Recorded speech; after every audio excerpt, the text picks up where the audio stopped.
Olá, eu sou o professor Paulo Silva Santos, do Arroz com Feijão do Mercado Financeiro, e hoje eu vou falar um pouquinho desse primeiro trimestre de 2019.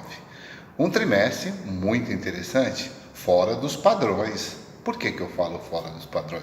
Com todos esses conflitos políticos, econômicos, principalmente no mundo, né, que a gente pode falar na parte da globalização, a desaceleração da economia, o principal reflexo dos resultados da Alemanha lá na Europa, o Brexit, né, a discussão do Reino Unido, e nos Estados Unidos o conflito Estados Unidos contra a China. E aí, como é que está esse comércio? Bom, na realidade, vamos fazer um resumo do que aconteceu no primeiro trimestre. Esse primeiro trimestre, que terminou agora dia 31 de março, o mercado financeiro teve um olhar diferente. E o mercado financeiro, no mundo, também teve um olhar diferente. Para vocês terem uma ideia, a Dow Jones, nesse primeiro trimestre, ela rendeu quase 13,51%. 13,51%. Né? A SP500 também 15%. A Nasdaq, nossa, 18% nesse primeiro trimestre. Ué, que desaceleração é essa? O mercado está de contramão com o que está acontecendo? Interessante. E o índice Bovespa? O índice Bovespa nesse primeiro trimestre girou em torno de 8,5%. A Nikkei, a bolsa japonesa, ficou por volta de 7,4%. E aí o que eu quero dizer? Todos esses mercados, principalmente a base, né, dessa parte de sustentação do mercado globalizado, o primeiro trimestre foi muito interessante, foi muito bom para quem investiu nas ações, quem investiu em bolsa de valores, quem acreditou no crescimento das empresas, dos resultados, principalmente um reflexo muito interessante que são os minérios, né? A parte de commodities, petróleo, foi uma das condições, foi uma das condicionais, né, que reflete nesse resultado, mas de qualquer forma foi muito interessante o mercado de capitais nesse primeiro trimestre, com toda essa volatilidade, com todo esse reflexo que nós tivemos de baixa, dólar subindo, dólar descendo, bolsa caindo, bolsa descendo, e o reflexo ficou na média em um percentual muito interessante. Outra coisa, nós tivemos a poupança. Como é que foi a poupança? A poupança nesse período rendeu 1,12% nesses 3 meses, né? Sem contar com o imposto de renda, não conta com o imposto de renda.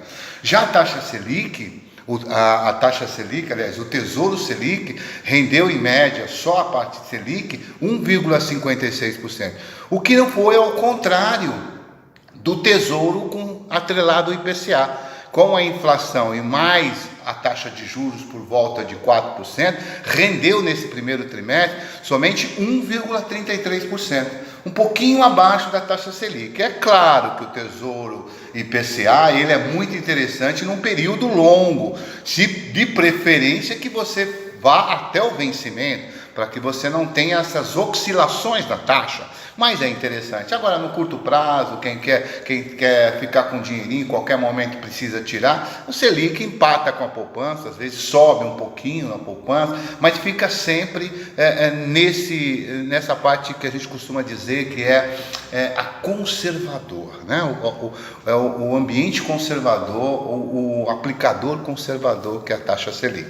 Muito bem, e o dólar? Como é que foi o dólar?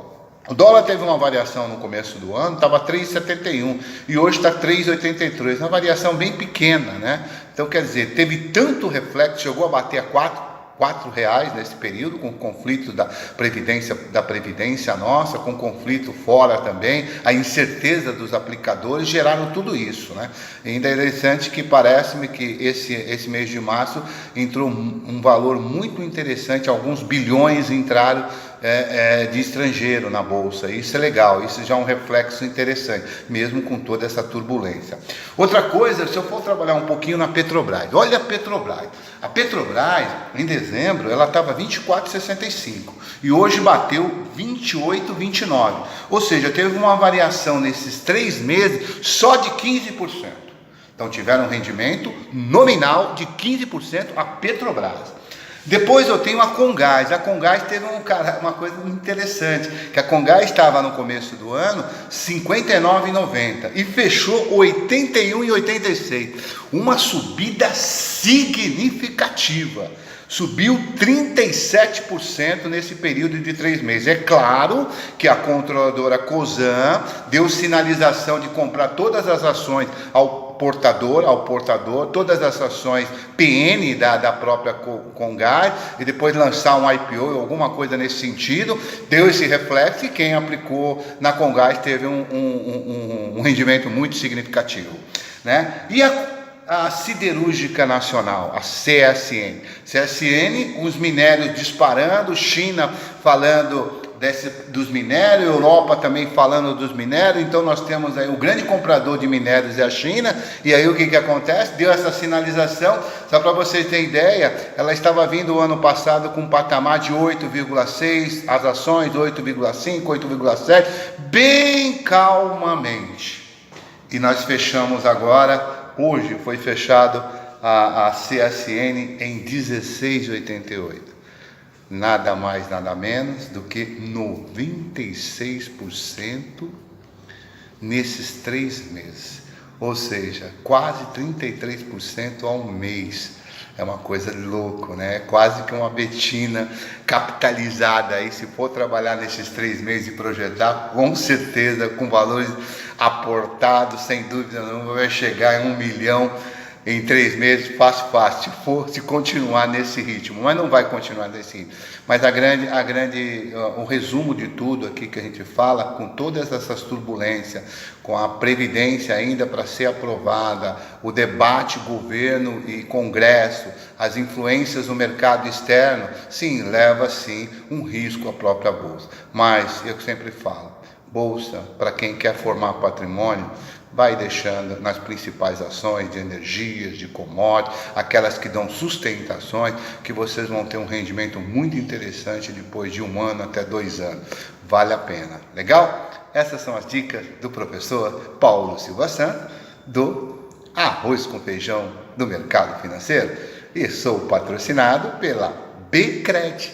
Você já precisando de crédito, microempreendedor individual ou microempresário, tem um lugar que você pode achar a 1,14% ao mês com garantia do seu imóvel. Bcred, a solução do micro e pequeno empreendedor e do empreendedor. Um grande abraço a vocês e até o próximo vídeo.